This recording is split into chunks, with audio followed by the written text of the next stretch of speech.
Assalamualaikum warahmatullahi wabarakatuh. Yang terhormat Ibu Ririn Amelia STMSI selaku dosen pengampu mata kuliah praktikum persamaan diferensial biasa.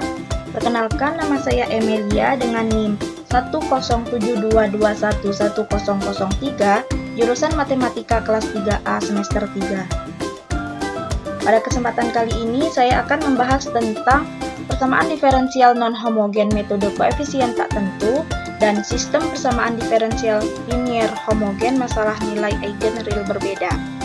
Untuk video yang pertama, saya akan membahas tentang persamaan diferensial non-homogen metode koefisien tak tentu. Pertama-tama, kita ketahui dahulu bahwa bentuk umum dari masalah nilai awal persamaan diferensial order tinggi itu adalah AN dikali turunan ke N dari Y ditambah AN-1 dikali turunan ke N-1 dari Y ditambah seterusnya ditambah A2 dikali turunan kedua dari Y ditambah A1 dikali turunan pertama dari Y ditambah A0 dikali Y itu sama dengan Rx. Dengan koefisien-koefisiennya AN, AN-1 sampai A0 adalah konstanta dan Rx tidak sama dengan 0. Karena untuk bentuk non-homogen, pasti Rx-nya tidak sama dengan 0. Jika Rx-nya sama dengan 0, maka PD tersebut adalah persamaan diferensial homogen. Untuk nilai awalnya, Yx0 itu sama dengan Y0, Y aksen X0 itu sama dengan Y1, dan seterusnya sampai Yn-1 X0 itu sama dengan Yn-1. Solusi umum persamaan diferensial non-homogen. Misalkan YP adalah solusi partikular dari persamaan diferensial non-homogen order N pada interval I, dan misalkan Y1, Y2, sampai Yn adalah himpunan solusi basis yang berasosiasi dengan persamaan diferensial homogen order N pada interval I, maka solusi umum dari persamaan tersebut pada interval I adalah C1 Y1X ditambah C2Y2X ditambah seterusnya ditambah Cn Ynx ditambah dengan Yp. Yp itu adalah solusi partikular. Dengan Ci, I sama dengan 1, 2, dan seterusnya sampai N adalah konstanta sebarang. Kita ketahui sebelumnya bahwa untuk solusi C1Y1X ditambah C2Y2X ditambah seterusnya ditambah Cn Ynx itu merupakan solusi dari bentuk homogen, persamaan diferensial homogen.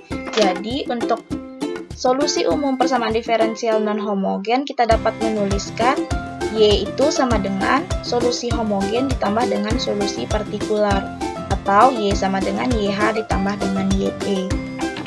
Untuk solusi partikular itu sendiri dapat diselesaikan dengan beberapa metode, namun pada kali ini kita akan membahas metode koefisien tak tentu. Adapun beberapa aturan dalam penentuan solusi khusus Yp dengan metode koefisien tak tentu dapat memperhatikan tabel berikut. Adapun aturan dasarnya, jika Rx pada kolom pertama bukan solusi homogen YH, maka pilih Yp yang sesuai pada kolom kedua. Jadi, jika Rx-nya bukan solusi dari YH, maka kita dapat memilih Yp yang sesuai dengan bentuk Rx tersebut. Kemudian pada aturan kedua, jika Yp pada langkah pertama merupakan solusi YH, maka kalikan Yp tersebut dengan X atau X kuadrat. Jadi, jika Rx ini merupakan solusi YH, maka kita dapat mengalikan Yp dengan X atau X kuadrat. Kemudian, jika Rx merupakan penjumlahan dari beberapa fungsi pada kolom pertama, maka pilih Yp yang merupakan penjumlahan fungsi-fungsi yang sesuai pada kolom kedua. Jadi, jika Rx ini merupakan penjumlahan dari beberapa fungsi, maka kita dapat memilih Yp yang merupakan penjumlahan fungsi-fungsi yang sesuai dengan Rx tersebut. Untuk koefisien-koefisien tak tentunya diperoleh dengan mensubstitusikan Yp beserta turunan-turunannya ke persamaan diferensial awal. Nah, berdasarkan aturan dasar tersebut, langkah-langkah untuk menentukan Yp dengan metode koefisien tak tentu diantaranya Yang pertama, tentukan solusi umum homogennya terlebih dahulu. Kemudian, selidiki apakah Rx merupakan solusi dari YH. Jika tidak, gunakan aturan yang pertama. Jika iya, gunakan aturan yang kedua. Kemudian yang ketiga, tentukan konstanta-konstanta YP yang memenuhi kondisi tersebut.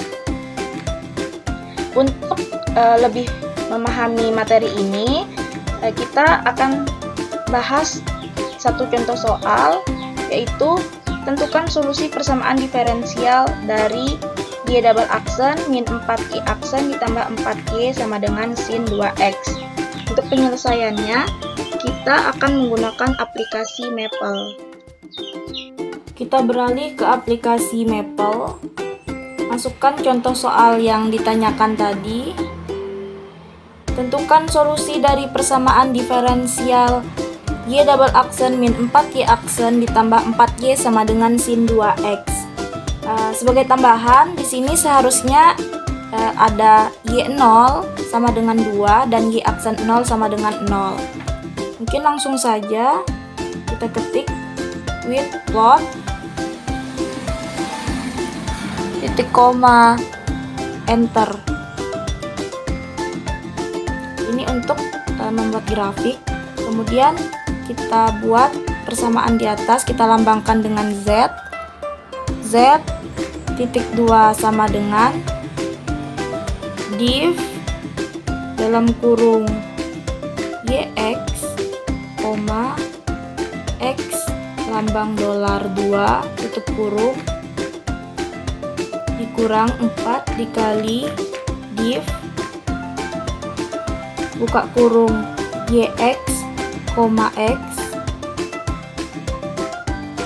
tutup kurung ditambah 4 dikali YX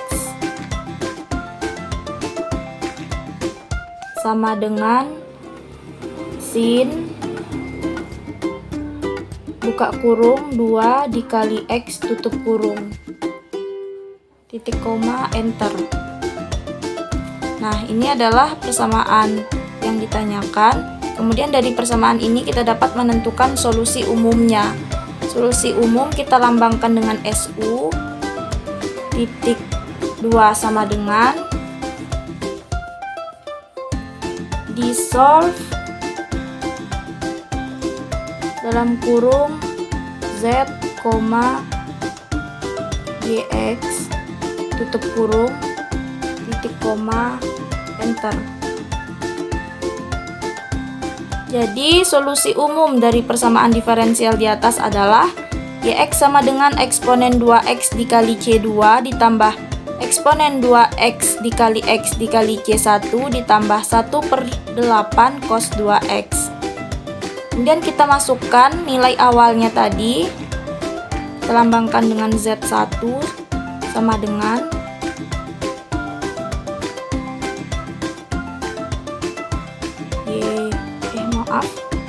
Y0 sama dengan 2,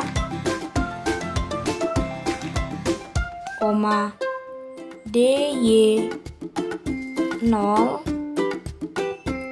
sama dengan 0, titik koma enter. Nah, karena kita sudah mengetahui nilai awalnya, maka kita dapat menentukan solusi khusus dari persamaan tersebut. Kita lambangkan dengan SK, titik 2 sama dengan dissolve, buka kurung, kurung kurawal, Z, Z1, tutup kurung kurawal, YX, tutup kurung, titik 2, enter. Nah, jadi solusi khususnya YX sama dengan 15/8 eksponen 2X dikurang 15/4 eksponen 2X dikali X ditambah 1/8 cos 2X. Selanjutnya, yang terakhir kita akan sintak untuk melihat gambar dari persamaan diferensial tersebut. Ketik plot dalam kurung RHS buka kurung SK tutup kurung koma X. Karena tidak diketahui nilai X pada soalnya, maka kita tentukan nilai X sebarang. Nah, kita ambil X sama dengan 1 sampai 5, tutup kurung, titik koma, enter. Nah, ini adalah gambar grafik dari persamaan diferensial Y double aksen min 4Y aksen ditambah 4Y sama dengan sin 2.